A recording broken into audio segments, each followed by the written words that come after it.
Pour l'instant, l'aventure entre Kylian Mbappé et le Real Madrid est un rendez-vous manqué. Et ce n'est pas la première fois qu'il y a un rendez-vous manqué. En 2021, en 2022, et un peu plus tôt même dans le passé, en 2017, où il aurait pu aussi s'engager du côté du Real Madrid.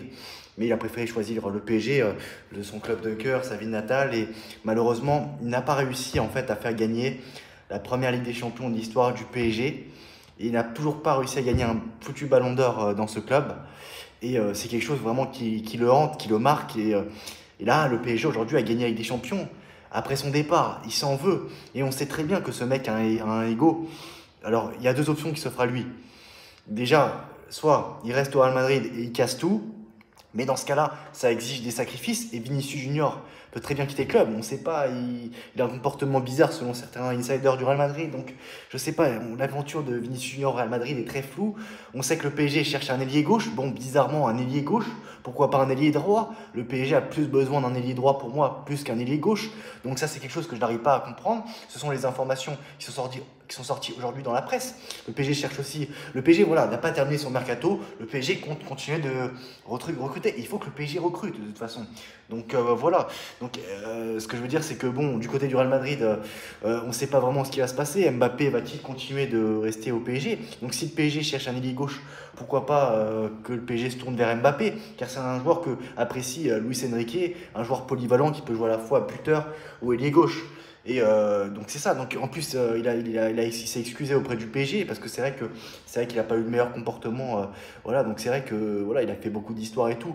Mais je pense que les tensions sont apaisées entre les deux clans, entre le clan du PSG et le clan de Mbappé.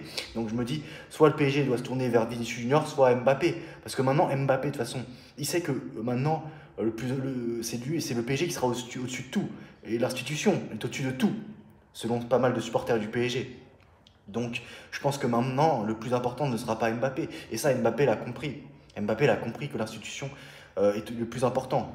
Donc, si Mbappé se fond dans ce collectif et décide de se battre les uns pour les autres, pour ses coéquipiers, peut-être qu'il aura le droit, il pourra se rattraper tout le mal qu'il a fait au PSG. En tout cas, c'est pas ce que je veux. Je veux pas que ce truc se réalise.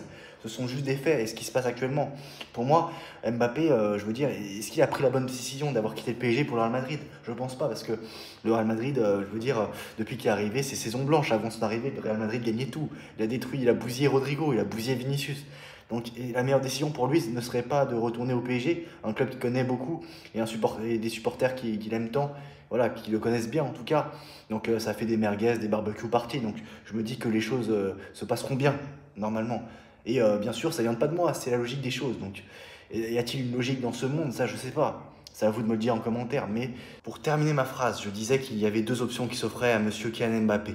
Soit de rester au Real Madrid et tout casser, ou soit revenir au PSG, être revanchard, c'était la deuxième option, et à voir maintenant ce qui va se passer. Seul l'avenir nous le dira maintenant.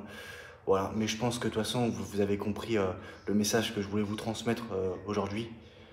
Voilà, c'est tout pour moi. Ciao.